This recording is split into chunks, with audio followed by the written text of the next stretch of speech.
അല്ലേ? നമസ്കാരം, നിങ്ങൾ സ്വന്തം സുജിത്താഹ്. ഇന്ന് വന്നിരിക്കുന്നത് വെള്ളിയാകുളം എന്ന് പറയുന്ന സ്ഥലത്താണ്. ഈ വെള്ളിയാകുളം എന്ന് പറയുന്നത് നിങ്ങൾക്ക് കാണാൻ പറ്റും. ഈ കാണുന്നതാണ് വെള്ളിയാകുളം.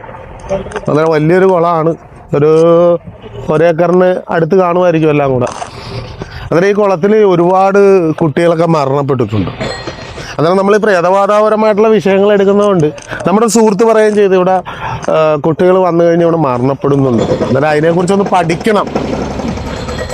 എന്തുകൊണ്ടാണ് ഈ മരണങ്ങൾ ഇങ്ങനെ വരുന്നത്? അതിന് ഒരു മാറ്റങ്ങൾ ഉണ്ടാകണമല്ലോ. അതിന് വന്നപ്പോൾ തന്നെ എനിക്ക് മനസ്സിലായി ഇവിടെ നെഗറ്റീവാണ്. ശരിക്കും ഈ കുളത്തിൽ വെള്ളം കൂടിക്കഴിഞ്ഞാൽ ഇവിടെ കുളിക്കാതിരിക്കുക. പക്ഷേ ഇവിടുത്തെ മണ്ണിന് ഇരുത്തുള്ള മണ്ണാണ്, ഇളക്കമുണ്ട്. അന്നേരം കുട്ടികൾ കുളിച്ച് കാല് കുത്തിക്കഴിഞ്ഞാൽ ചിലപ്പോൾ കാല് തിരിച്ച് വരത്തില്ല. അന്നേരം ഇതുപോലെ തന്നെ ഇതിനകത്ത് നെഗറ്റീവ്സും കൂടെ ഉള്ളത് കൊണ്ട് ഇവർക്ക് കൂടുതൽ മരണങ്ങൾ ഇവിടെ ഉണ്ടാകാം.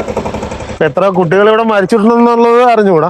എങ്കിലും ഇതേപോലെയുള്ള സ്ഥലങ്ങളിൽ രാത്രി സമയത്തും വീടുകളിൽ നിന്നും പിള്ളേർ കുളിക്കാനായിട്ട് പോകുമ്പോൾ നമ്മൾ ശ്രദ്ധിക്കണം. അവർക്ക് പറഞ്ഞ് മനസ്സിലാക്കി കൊടുക്കണം. അപകടങ്ങളാണ്. സ്വിമ്മിംഗ് പൂളിൽ കുളിക്കുന്ന പോലെയല്ല ഈ കുളങ്ങളിൽ. അതായത് ശുദ്ധവെള്ളത്തിൽ കൂടുതലും താഴത്തേക്കാണ് ഇതിൻ്റെ വലുവ്, ഉപ്പുവെള്ളത്തിൽ നേരെ തിരിച്ചു. അന്നേരം അത് നമ്മൾ മനസ്സിലാക്കണം.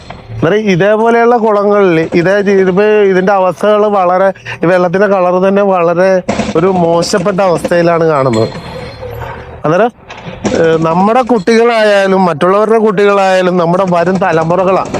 അന്നേരം കുളിക്കാനൊക്കെ ആയിട്ട് അതേപോലെയുള്ള സ്ഥലങ്ങൾ തിരഞ്ഞെടുക്കണം. നല്ല വെള്ളം ഉണ്ടാകണം, അധികം താഴ്ചയില്ലാത്തതും അപകടങ്ങളില്ലാത്തതുമായിട്ടുള്ള സ്ഥലങ്ങൾ. ഇത് വെച്ച് കഴിഞ്ഞാൽ ഇതേപോലെയുള്ള നെഗറ്റീവ്സിനെ കുറിച്ച് ഇപ്പോഴത്തെ കാലഘട്ടത്തിൽ പ്രേതബാധ എന്നൊക്കെ പറയുമ്പോൾ അതൊക്കെ വേറെ ഫേക്കാണെന്ന് പറയും.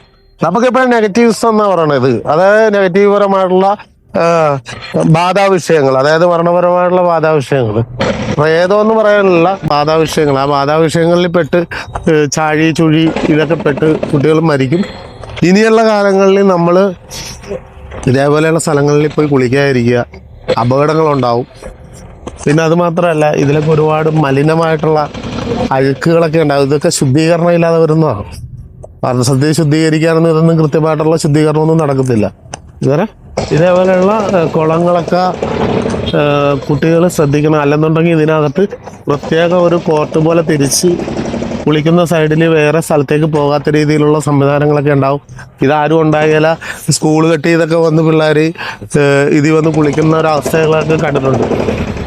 അന്നേരം ഇനിയുള്ള കാലഘട്ടത്തിൽ ഇതൊരുപാട് ഇപ്പം തന്നെ ഒരു 5 അടി ഹൈറ്റിലാണ് ഇതിൻ്റെ ഫൗണ്ടേഷൻ നിൽക്കുന്നത്. ഇത്രയും മഴ പെയ്ത് കഴിഞ്ഞാൽ ഇത്രയും കൂടെ കൂടും. അന്നേരം ഇപ്പോൾ ഏകദേശം ഒരു 5-6 അടി താഴത്തേക്ക് ഉണ്ടാവും. അന്നേരം ഒരു 10 അടി ഹൈറ്റൊക്കെ എന്ന് പറഞ്ഞാൽ പിള്ളേർക്ക് താങ്ങാൻ പറ്റത്തില്ല.